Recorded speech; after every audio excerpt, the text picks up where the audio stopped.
Puji Tuhan. Ya, baik. Ya, oke. Ya.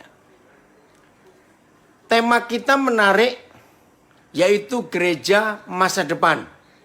Oke. Apa itu gereja masa depan? Gereja masa depan adalah gereja yang diimpikan oleh Tuhan Yesus sejak 2000 tahun yang lalu. Nah, perhatikan, gereja masa depan adalah gereja yang diimpikan oleh Tuhan Yesus sejak 2000 tahun yang lalu. Nah, karena gereja masa depan ini masih diimpikan oleh Tuhan Yesus, berarti gereja ini belum ada. Maka itu jadi gereja impian. Nah, kalau Tuhan Yesus mimpi punya gereja masa depan, maka yang mewujudkan impian ini bukan malaikat dan bukan Bapa di surga, tetapi yang mewujudkan gereja impian Tuhan Yesus itu adalah saudara dan saya. Tolong catat ini. Jadi saudara dan saya adalah orang-orang yang bisa mewujudkan mimpinya Tuhan Yesus untuk memiliki gereja masa depan. Terima kasih kepada hamba Tuhan, seorang yang hebat penginjil, Saudara Ricky Semen, yang memberikan tema yang menarik ini. Nah, apa itu gereja masa depan? Apa itu gereja impian? Mari kita buka Matius 28 sebagai pesan agung, amanat agung dari Tuhan Yesus. Matius 28 ya, ayat yang ke-8 mulai 16 ya. 16 kita lihat. Dan ke-11 murid itu berangkat ke Galilea, ke bukit yang telah ditunjukkan Yesus kepada mereka. Ketika melihat dia, mereka menyembahnya. Tetapi beberapa orang ragu-ragu. Yesus mendekati mereka dan berkata, "Kepadaku telah diberikan segala kuasa di surga dan di bumi. Karena itu pergilah." Saudara perhatikan, karena itu pergilah. Nah, ini gereja masa depan yang jadi impian Tuhan Yesus. Karena itu pergilah. Perhatikan baik-baik. Nah, gereja yang tidak jadi impian Tuhan justru merubah kalimat ini. Apa yang diubah? Perintahnya pergilah. Tetapi gereja, maaf, kita harus mengakui bahwa ini kesalahan fatal dari gereja. Apa yang dikerjakan gereja zaman sekarang? Datanglah. Padahal perintahnya kita suruh pergi. Tapi kita merubah, datanglah. Nah, buktinya apa? Maafkan saya. Kalau sampai itu orangnya ada di sini, ikut juga lewat Zoom ini, harus bertobat. Begini, berapa banyak gereja-gereja, ya, nggak usah tanya gereja mana, saya juga nggak bisa sebutkan. Tapi saya pernah ketemu. Sebelum mulai kebaktian, saya pertama bingung. Pas masuk, saya kebetulan datang lebih awal dari gereja itu. Nah, saya lihat ada beberapa orang yang sedang pegang-pegang kursi di gereja itu. Saya pikir mereka bersihkan kursi. Maaf, ternyata saya dekati. Oh, mereka berdoa. Dan doanya begini. Tuhan, kiranya Engkau panggil banyak orang untuk datang memenuhi kursi-kursi di gereja kami ini. Saya kaget. Nah, ini salah satu contoh perintah yang kita terima dari Tuhan Yesus. Pergilah. Tapi kita menyuruh orang datanglah. KKR, penginjilan kita pakai selebaran. Pasti ada kata-kata hadirilah, ayo datang. Maaf saudara, itu bukan gereja masa depan. Itu bukan gereja impian dari Tuhan Yesus. Tahun 94 saudara, saya ikut sebuah acara yang diadakan di Solo, Jawa Tengah. Tawangmangu khususnya, sekolah Alkitab. Pembicaranya adalah hamba Tuhan dari Belanda, Brother Andrew. Nama Belandanya Anna van der Bijl. Saya kaget. Begini kata Brother Andrew hari itu. Gereja zaman sekarang itu aneh. Saya pikir apa anehnya?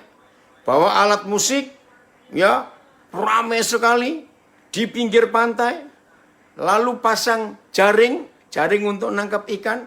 Tapi diubah menjadi seperti net, bola voli, ya, jaringnya itu. Nah terus, mereka nyanyi-nyanyi. Begini lagunya. Nggak enak betul kedengarannya. Tapi memang itu gereja yang ada. Sambil nyanyi-nyanyi main alat musik. Jaring dipasang sebagai net bola voli. Lalu lagunya, hai ikan lompatlah, hai ikan datanglah.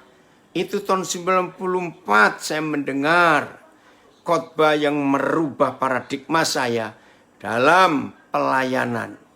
Saudara, itu sebabnya kalau kita ingin menjadi gereja masa depan, maka itulah gereja impian Tuhan Yesus. Dan kita harus menjawab impian itu karena gereja impian Tuhan Yesus harus terjadi. Karena kalau gereja yang diimpikan Tuhan Yesus tidak terjadi, berarti dia mengalami kegagalan dalam hidupnya. Nah, saya mau memberikan sebuah pernyataan supaya saudara pegang ini baik-baik. Di dunia ini, ya, Tuhan Yesus tidak punya siapa-siapa.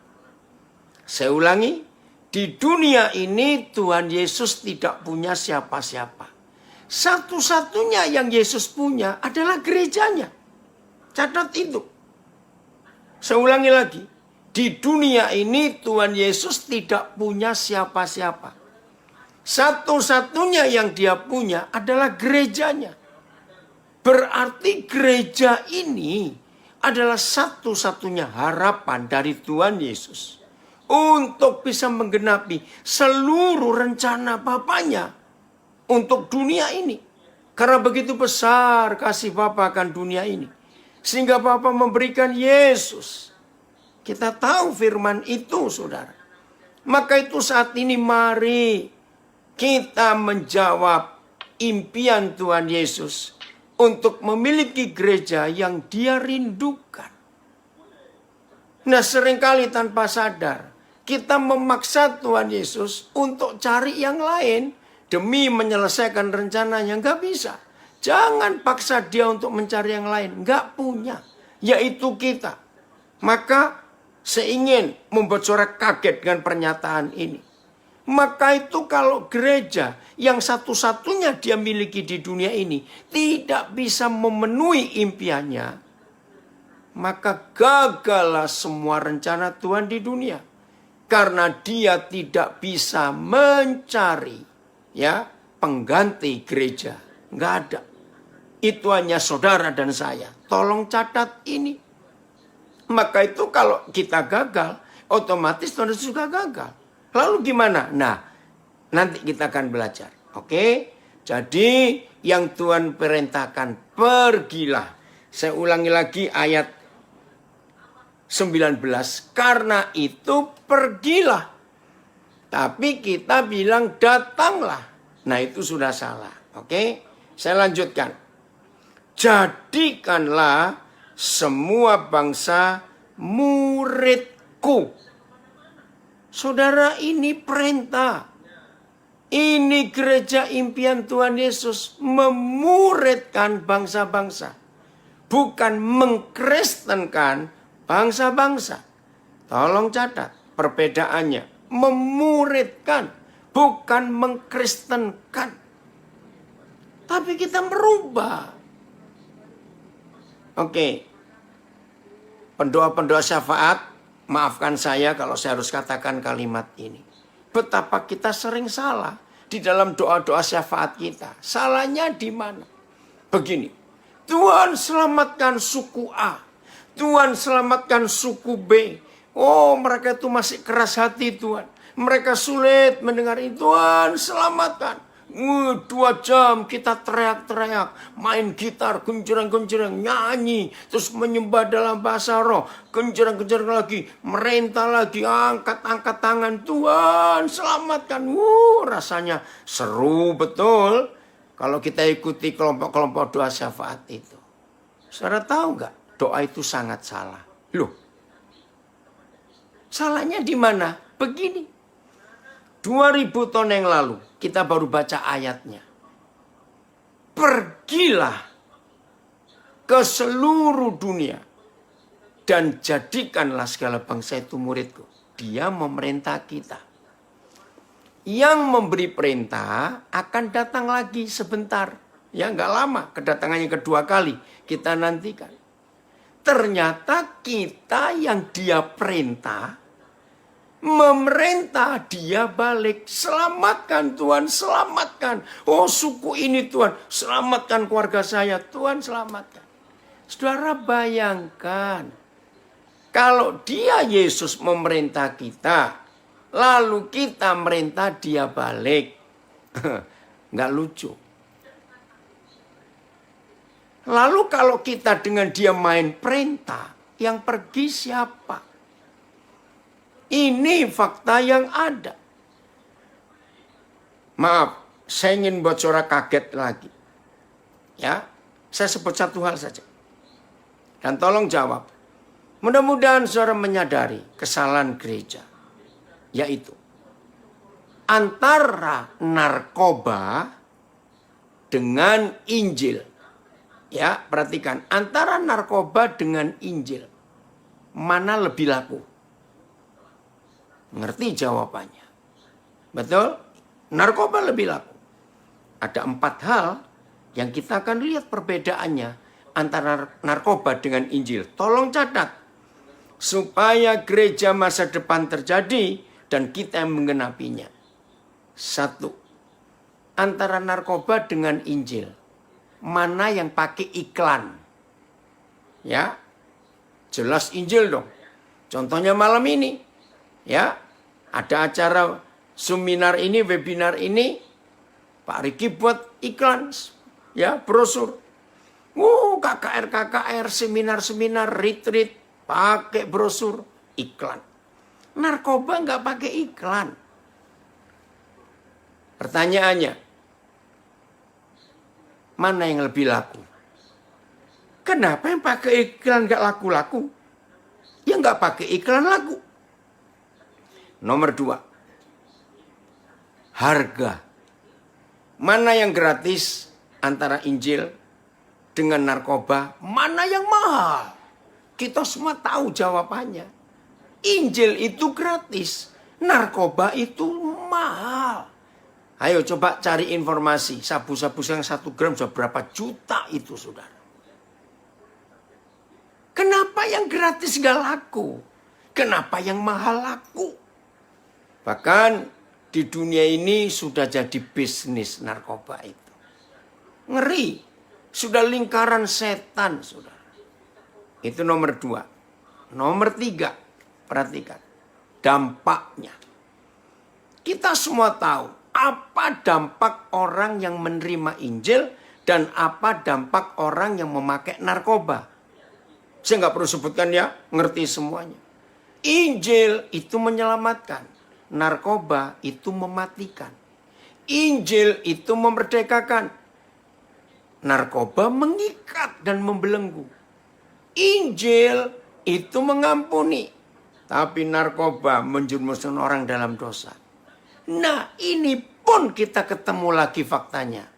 Mana yang dipilih orang? Narkoba. Kan aneh, saudara. Ada apa ini? Ya, kenapa bisa begini? Nah, ini yang kita harus tahu. Yang keempat. Ini perlu sekali dalam hidup kita mengerti. Maaf. Narkoba itu nggak punya sekolah. Ya, iblis nggak punya sekolah.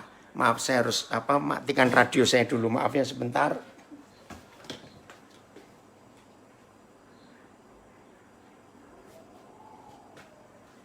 Ya. Nah, maaf, saya harus ngomong ini yang keempat.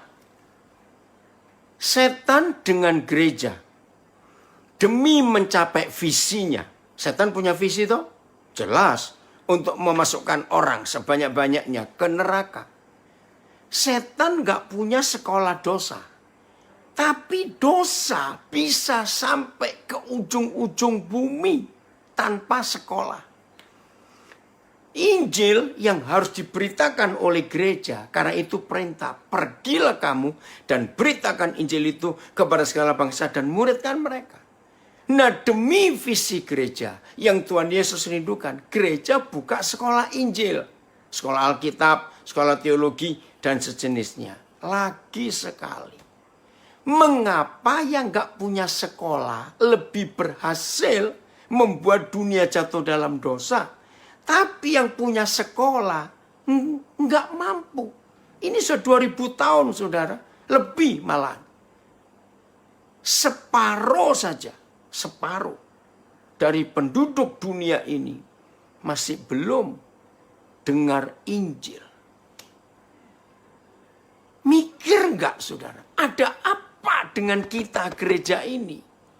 Maka itu kalau gereja tidak mau mengakui kesalahannya, kita ini kurang ajar dan jahat.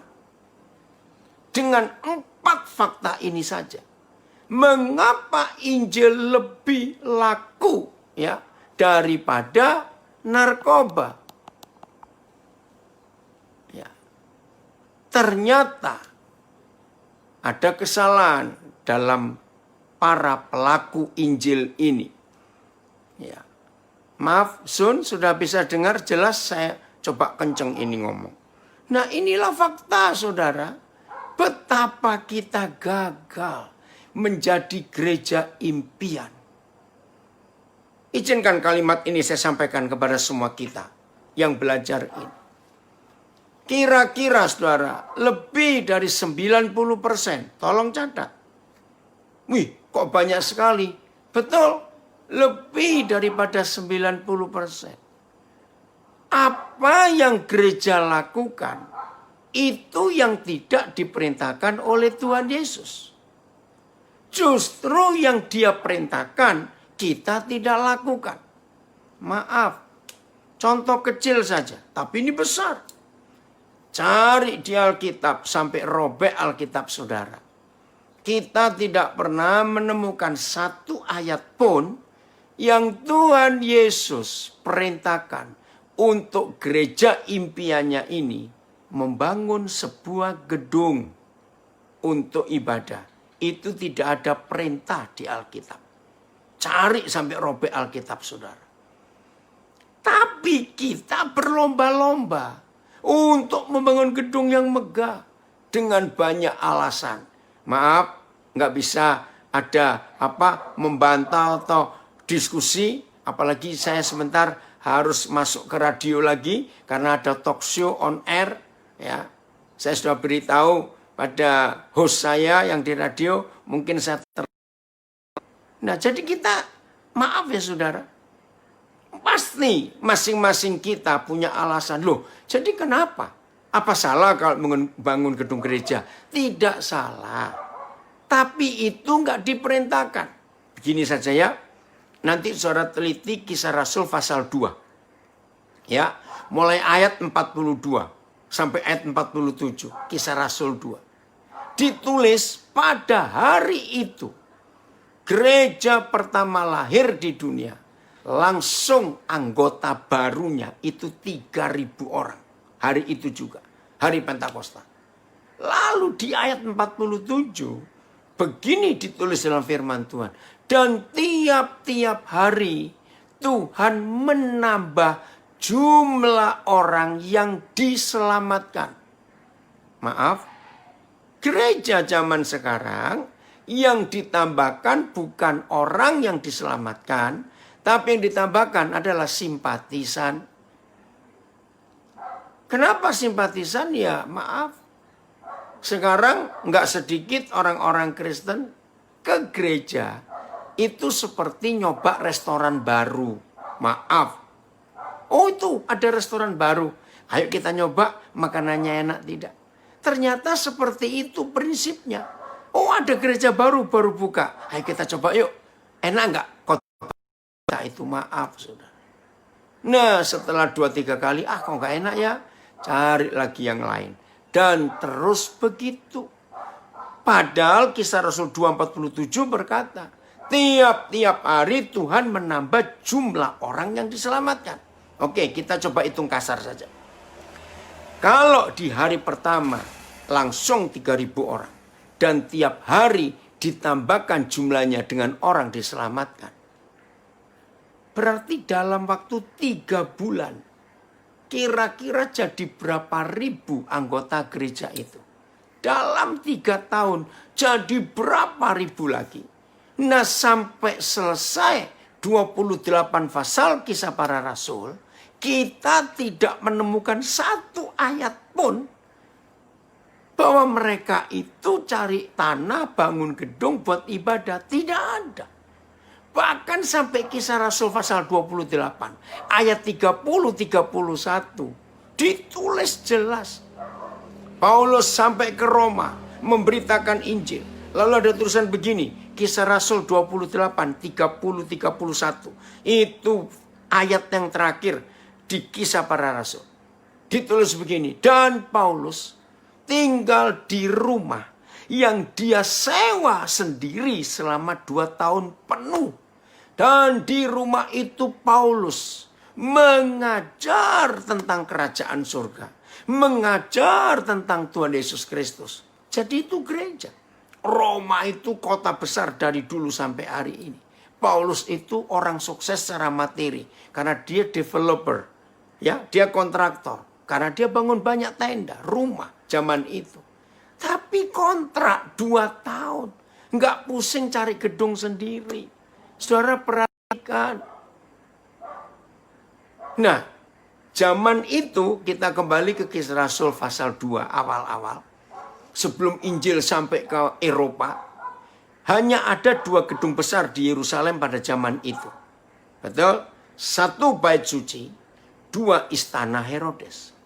Pertanyaannya, mungkinkah Petrus sewa salah satu gedung itu untuk kebaktian dengan ribuan orang? Jawabannya tidak. Ada 2 alasannya. Kenapa tidak? 1, mereka nggak punya duit. Kedua, sewa gedung untuk mereka ibadah ribuan orang dan memuji-muji nama Yesus. Nama yang dibenci oleh pemerintah Romawi karena Yesus dianggap pemberontak, ingin memerdekakan Israel. Jadi nggak mungkin. Kalau toh mereka punya duit, mereka juga tidak mungkin akan boleh sewa gedung. Lalu di mana? Saudara, tadi Ibu Agatha sempat bersaksi, ya. Puji Tuhan. Ibu Agatha itu dari Belanda, dari Almere. Positifnya dengan COVID-19, positifnya. Apa itu? Gereja kembali ke pola Kisah Rasul, yaitu gereja di rumah. Jadi bukan cuma work from home, ya. Saudara, lucu ini, ya. Saya nggak tahu di Belanda, di Australia pasti nggak ada, di Amerika juga tidak.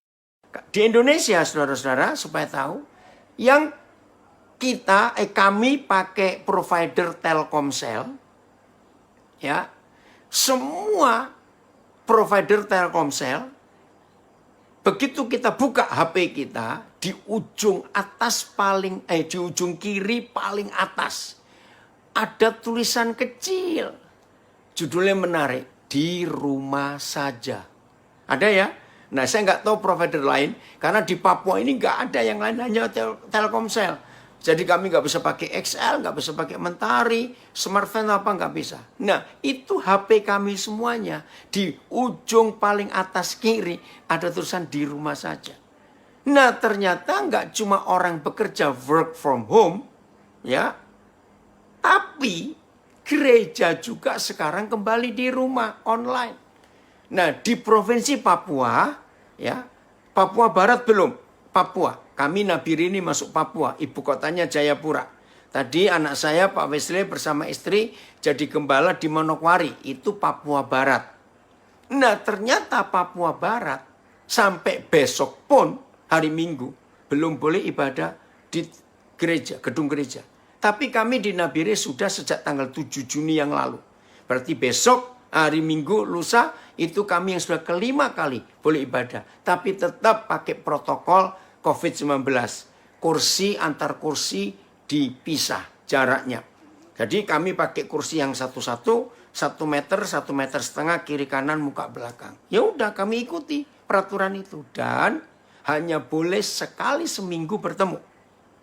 Nggak boleh seminggu berapa kali. Ya kami ikuti. Nah, jadi gereja kembali ke rumah dengan adanya COVID-19 ini.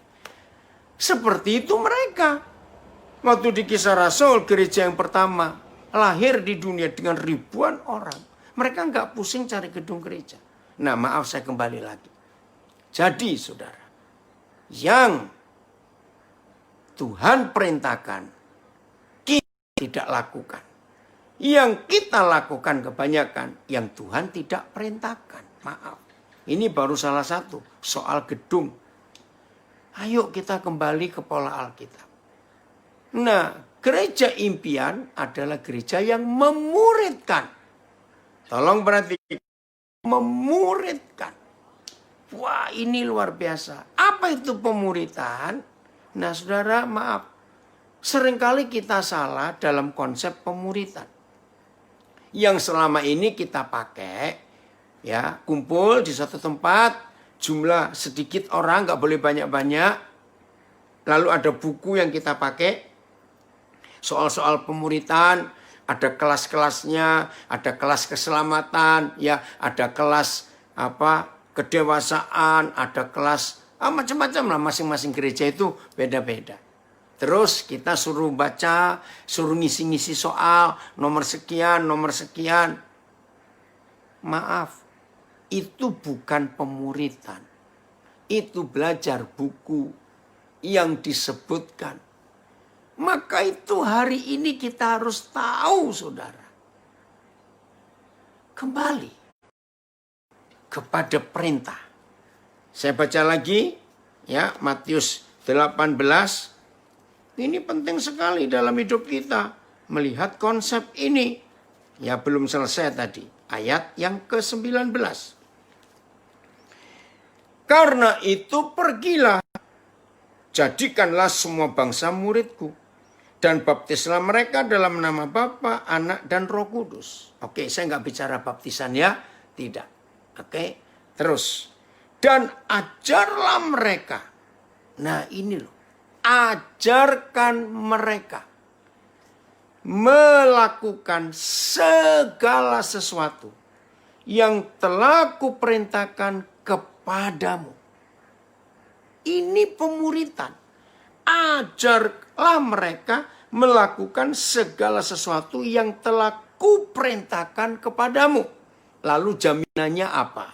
Jaminannya keren.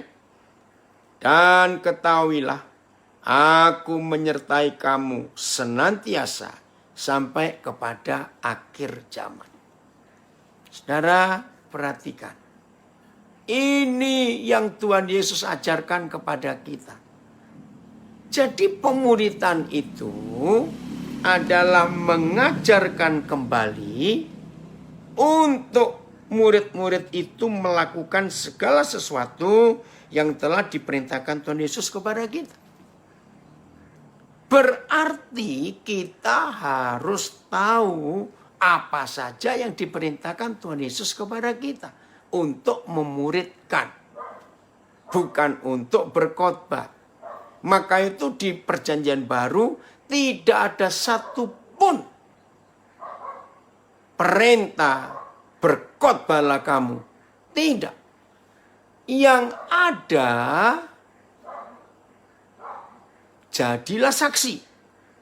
Nah, beda. Menjadi saksi dan menjadi pengkhotbah itu beda. Ada ratusan ayat dalam Alkitab, ya, khususnya Perjanjian Baru, yang memberitahu kita, kamu adalah saksiku. Pergilah dan jadi saksi. Itu ratusan kali. Kalau enggak puluhan kali, maaf ya. Kalau saya kalimatnya, angkanya apa, menyebutnya salah, maafkan. Tapi berkhotbah enggak ada satupun.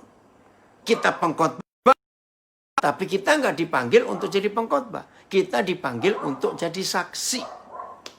Nah, bedanya apa menjadi saksi dan berkhotbah? Beda jauh. Kalau berkhotbah harus belajar. Tapi lagi sekali tadi itu loh. Narkoba setan gak pernah punya sekolah dosa. Tapi hebat-hebat mereka. Dan dosanya sampai ke seluruh dunia. Gereja yang punya sekolah Injil. Supaya Injil sampai ke seluruh dunia. Enggak selesai-selesai. Maaf. Jangan tersinggung. Ayo kita jujur. Ada yang salah dalam hidup kita. Nah, kalau bersaksi nggak perlu sekolah. Karena bersaksi itu hanya mengucapkan ulang apa yang dilihat, apa yang didengar, dan apa yang dialami. Tolong catat. Kalau hanya mengulang yang dilihat, yang didengar, dan yang dialami, itu nggak perlu sekolah. Hanya menceritakan ulang. Tapi gereja juga gagal. Contoh. 99 sekian persen murid Yesus lebih pinter nyerocos kalau menceritakan orang lain. Apalagi tentang jeleknya. Tapi kenapa kita tidak bisa menceritakan Yesus? Saya beri ilustrasi begini ya saudara. Presiden Joko Widodo, presiden yang paling merakyat. Gunting rambut pun di tukang cukur umum. Suka ngopi, bahkan berapa kali pas pampres, pengawal presiden itu sampai kelabakan. Karena kalau presiden kemana-mana, tentu hilang sendiri kemana. Bertemu rakyat, merakyat sekali. Nah saya tanya ya, coba saudara jawab ya. Kalau suatu hari ada di antara kita yang ikut Zoom ini, tanpa sengaja, suatu hari saudara lagi makan di sebuah warung, ya, tahu-tahu warung itu didatangi Presiden Jokowi ikut makan, kan begitu model presiden kita sekarang. Nah saya tanya, walaupun saudara nggak diajak makan, maaf, cuma kebetulan saudara makan di situ, presiden makan juga. Mungkin cuma ya biasa selfie, foto sebentar. Mungkin ngomong juga sedikit. Karena presiden juga sibuk. Pas pampres harus menjaga. Saya tanya kepada saudara.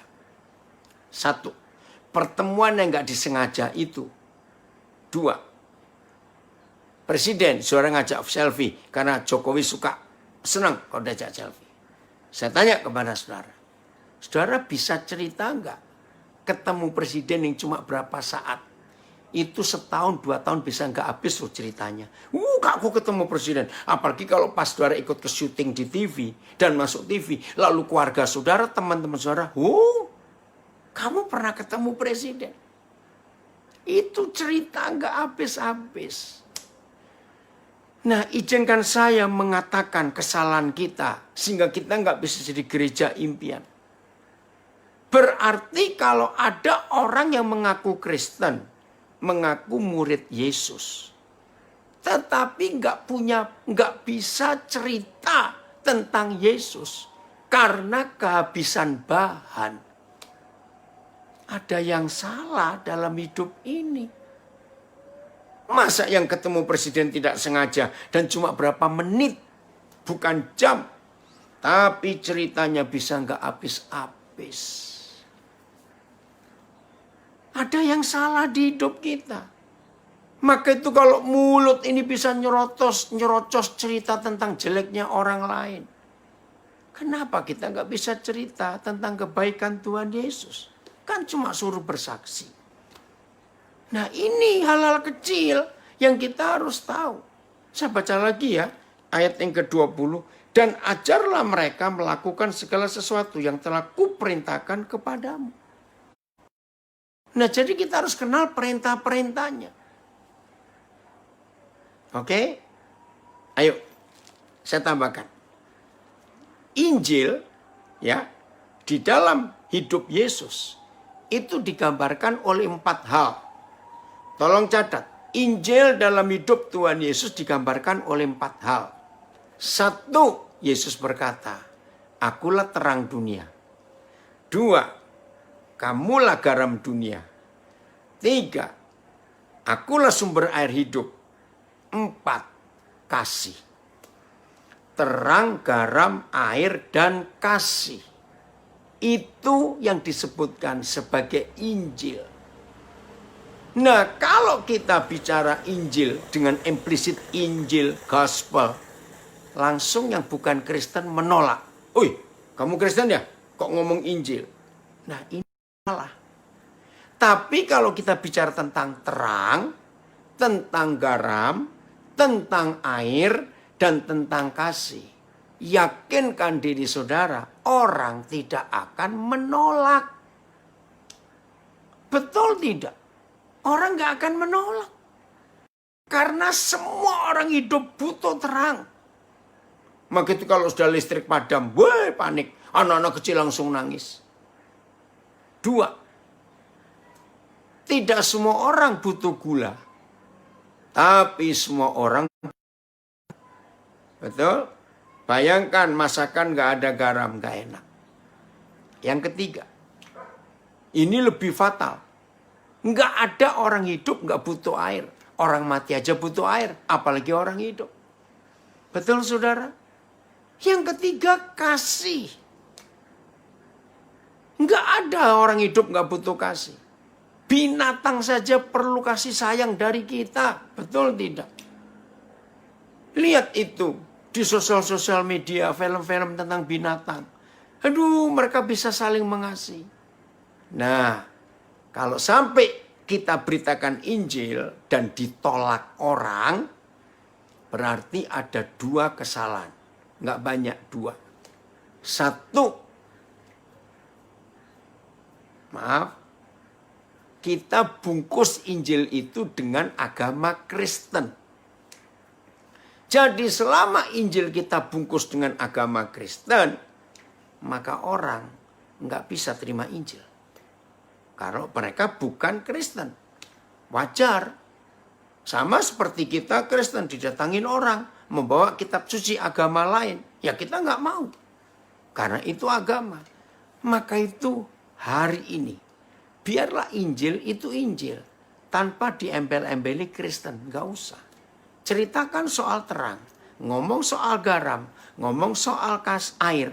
Ngomong soal kasih. Orang pasti butuh dan cari. Itu cara saya memberitakan Injil. Yang kedua, kenapa kita ditolak? Nah ini. Saya beri contoh ilustrasi sales perfume. Orang yang jual minyak wangi. Ya, perfume. Nah, kalau saudara ditawari orang. "Ibu, bapak, saya jual perfume. Ini merek terkenal begini." Tapi ketika orang itu dekat-dekat saudara, terus hidung saudara gerak-gerak, ini bau apa ya? Maaf. Ternyata bau badan orang ini minta ampun.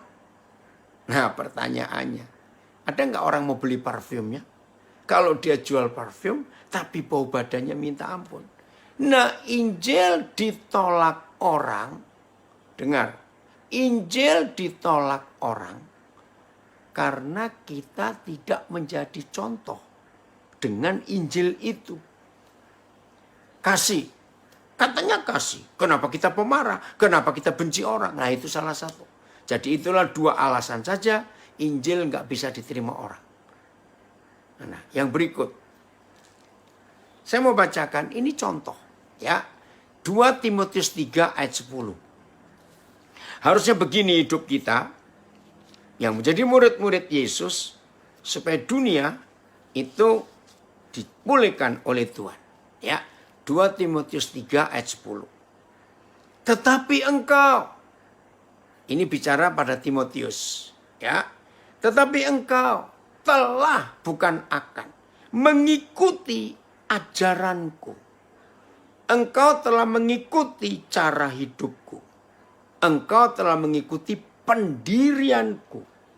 Engkau telah mengikuti imanku. Engkau telah mengikuti kesabaranku. Engkau telah mengikuti kasihku. Engkau telah mengikuti ketekunanku. Masih ingat tadi ayat 29? Ayat 20, Matius 28. Dan ajarlah mereka melakukan segala sesuatu yang telah kuperintahkan kepadamu. Jadi dalam memberitakan Injil, ingat menjadi gereja impian, maka saudara dan saya harus berani dilihat dan diikuti orang. Karena ini perintahnya, ajarkan mereka melakukan segala sesuatu yang telah kuperintahkan kepada kita. Yesus perintahkan kepada kita. Nah, salah satu antara lain bentuknya apa perintahnya? Ya ajaran. Kita punya ajaran. Ya, punya konsep. Kita harus sampaikan ajarannya semua dari firman. Kita harus dilihat orang cara hidup kita sesuai Injil tidak. Pendirian kita sesuai Injil tidak. Dan seterusnya. Baru orang akan percaya. Yang kita beritakan itu nyata di hidup kita. Jadi orang gak melihat kita cuma omong doang. Tapi gak ada bukti untuk kita melakukan sesuatu. Jadi hari ini saudara kita harus siap-siap untuk kita jadi berkat yang luar biasa buat banyak orang. Oke ya, ini konsepnya yang kita harus miliki dalam hidup kita. Wah, kalau itu terjadi saudara, itu gereja impian. Ayo kita pergi untuk memberi kesaksian tentang Yesus, bukan khotbah tentang Yesus. Nah, apa itu memuridkan? Karena itu perintah.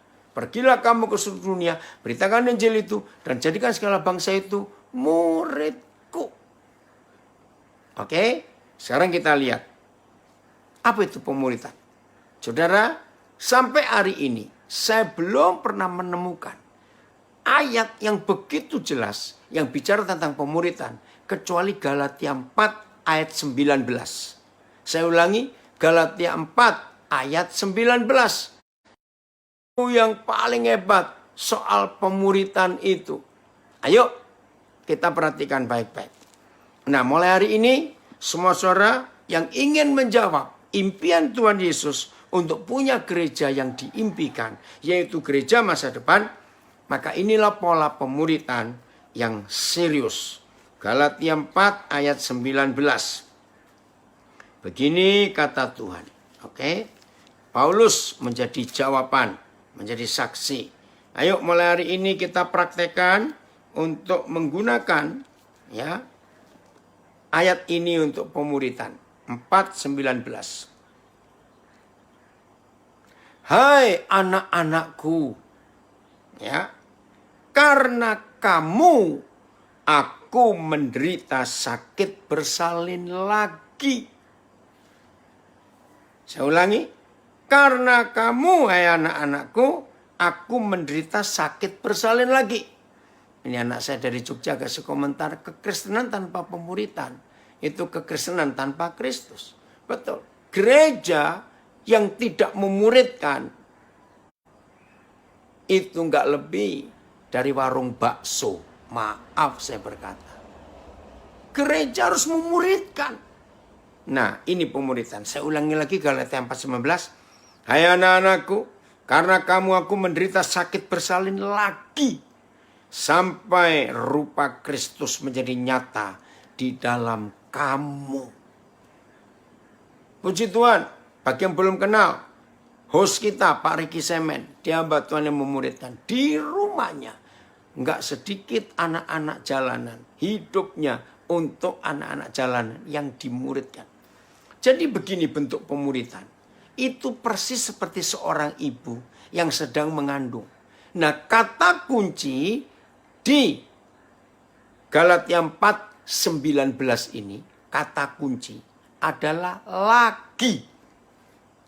Tolong catat, kata kuncinya lagi. Artinya, saudara, seorang pemurid harus mengandung dan sakit bersalin berulang-ulang untuk anak yang sama, untuk orang yang sama.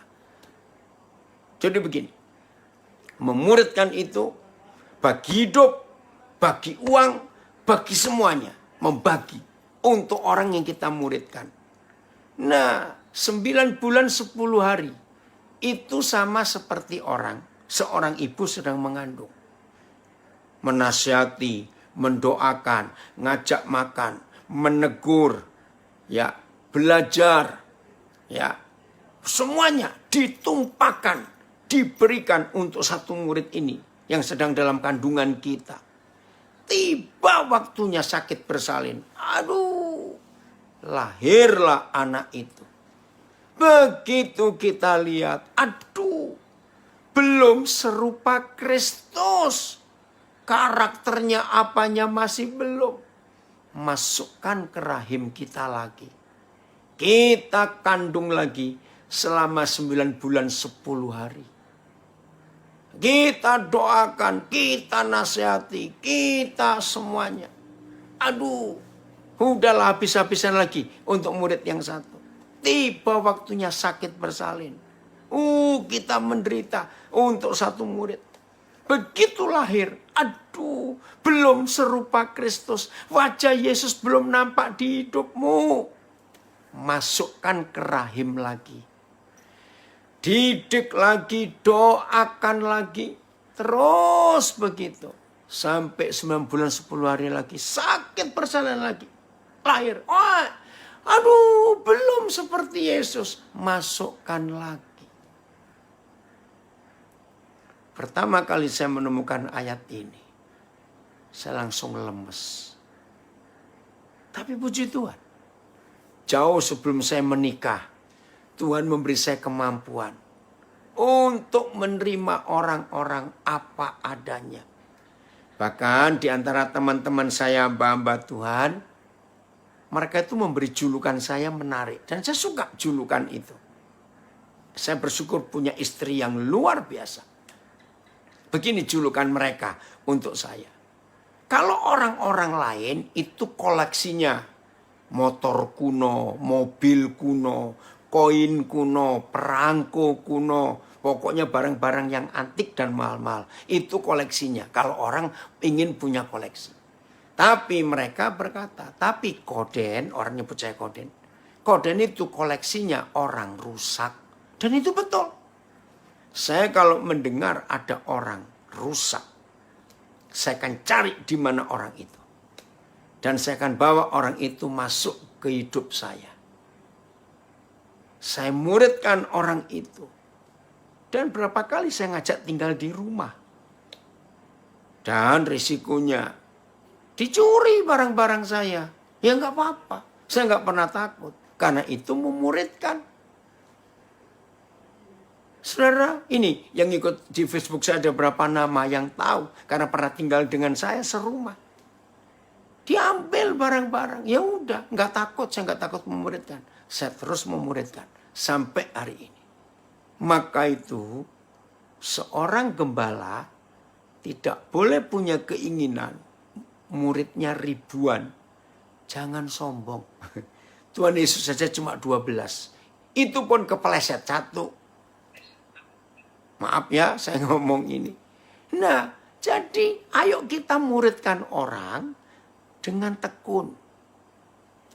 Satu persatu kita doakan, kita layani semuanya. Coba saya ingat-ingat ini, saya mau beri kesaksian. Nah ini salah satu contoh. Nanti ini, ya sudah jamnya ini.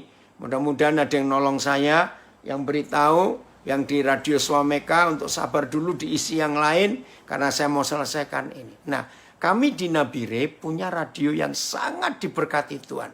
Radionya namanya Suara Menara Kasih. Pertama kali itu saudara kita dari Bandung. Ya, dari Radio Maestro Bandung. Orang Bandung masih tahu Radio Maestro. Nah, bersama dengan Pak Roni Lukito, dengan Pak Henry, ada berapa yang lain saya lupa. Ya, Pak Budi. Mereka terbeban untuk punya, kami dibiayai untuk punya pemancar AM waktu itu. Nah, siapa yang mulai? Nah, ini dia. Satu hari saudara, saya kontrak rumah di Biak untuk pelayanan. Saya kumpulkan anak-anak. Nah yang punya rumah itu sering mengunjungi karena lihat. Satu hari ibu ini nangis. Pak Pendeta, aduh saya lihat rumah saya bagus. Pak Pendeta rawat, bisa manggil anak-anak yang di terminal, anak yang di pasar. Untuk nyanyi-nyanyi, belajar firman. Kami ini punya anak laki pertama. Aduh hidupnya hancur, narkoba dan macam-macam.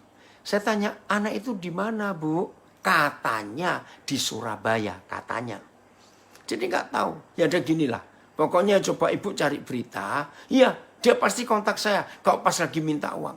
Begitu susahnya orang tua ini punya anak ini. Rumahnya habis dijual. Anak ini narkoba, ngabisin duit dan macam-macam. Satu hari dapat kabar, oh ternyata anak ini di Surabaya. Di terminal Joyoboyo di Wonokromo.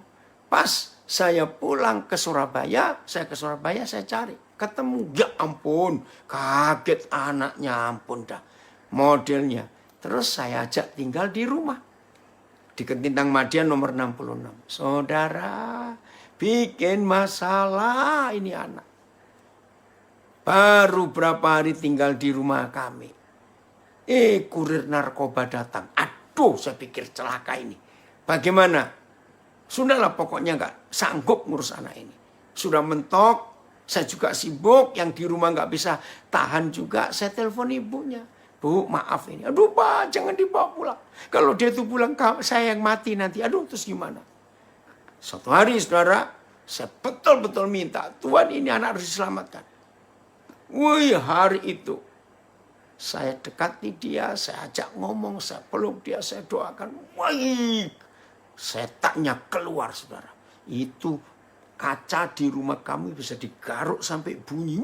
Kami kaget semuanya. Tapi besoknya dia pulih total. Nah, setelah pulih nih cerita, saya tanya, kamu itu hobimu apa? Mengelis kami, Papa. Pak, saya itu dari dulu pengen jadi penyiar. Oh ya? Ya baguslah. Nah, saya langsung kirim ke Bandung, ke Radio Maestro. Di situ dilatih 6 bulan. Ternyata anak ini punya bakat. Maka itu saudara di Bandung mengirim anak ini balik ke Nabiri dengan seperangkat AM. Berdirilah radio Suara Menara Kasih sampai hari ini. Dari anak terminal, anak yang rusak. Itu memuridkan. Sekarang Tuhan berkati dia sudah sukses. Anaknya 3. Saudara, Tuhan berkati secara materi, finansial. Dan dia jadi berkat juga buat kami. Nah, ini salah satu contoh. Maka itu Galatia 4 ayat 19 harus jadi bagian kita. Untuk memuridkan, cuma perlu 3 hal. Enggak banyak-banyak. Ya, tolong catat. 1, tidak boleh pelit. Catat itu. Gereja masa depan tidak boleh diisi dengan orang-orang pelit. Catat. Itu gereja masa depan. 2, tidak boleh egois. Karena harus berbagi hidupnya untuk orang lain. Nomor 3. Nah ini dia. Untuk jadi gereja masa depan yang memuridkan.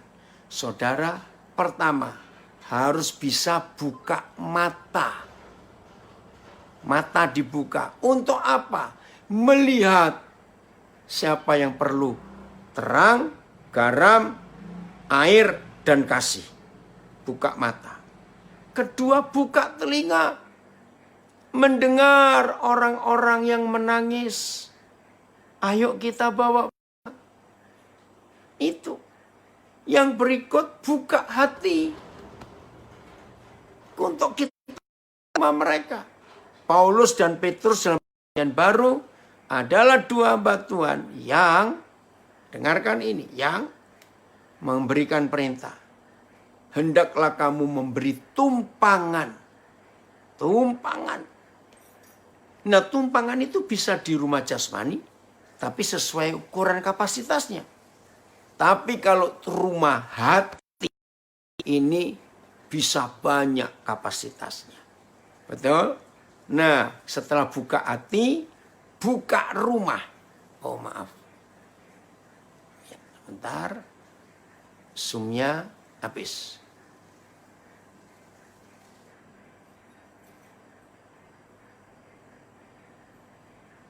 Sabar ya yang Facebook. Ya.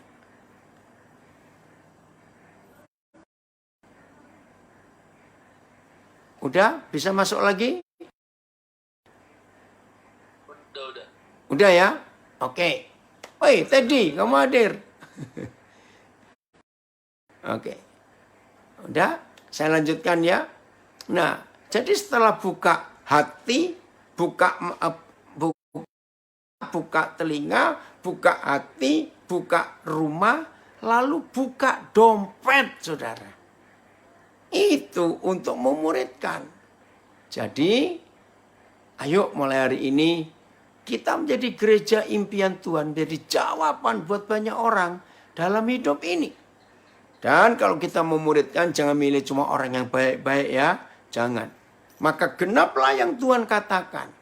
Barang siapa di dalam Kristus, dia adalah ciptaan baru. Yang lama sudah berlalu, yang baru itu terbit. Maka kalau dunia diisi dengan orang-orang yang dibolehkan hidupnya, gara-gara gereja itu memuridkan, ya, mengajar tentang segala sesuatu yang telah kuperintahkan kepadamu, maka gereja itu jadi jawaban buat dunia. Maka yang Tuhan Yesus rindukan atas gereja terjadi. Jadi, maaf, dengan COVID-19, gedung gereja sudah nggak begitu penting sekarang. Tapi di rumah.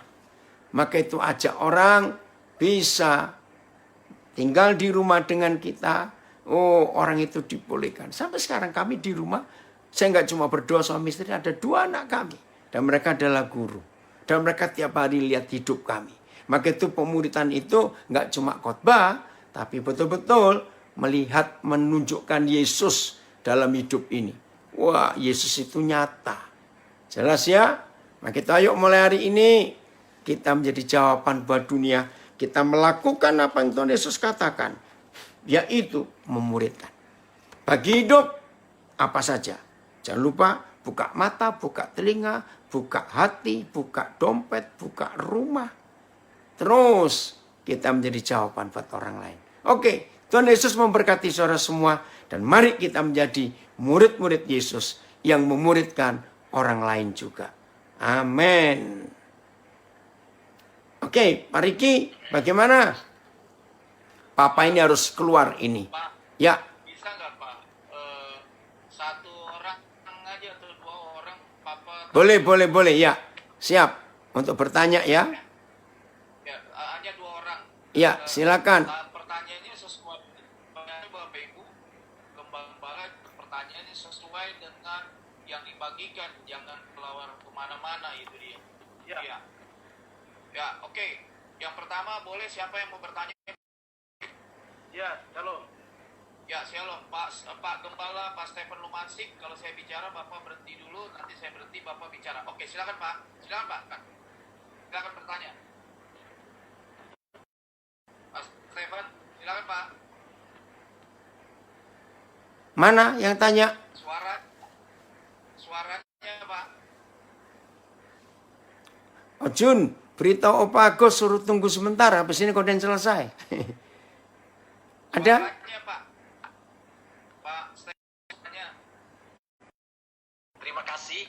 Saya sangat diberkati sekali dengan firman Tuhan yang sudah disampaikan.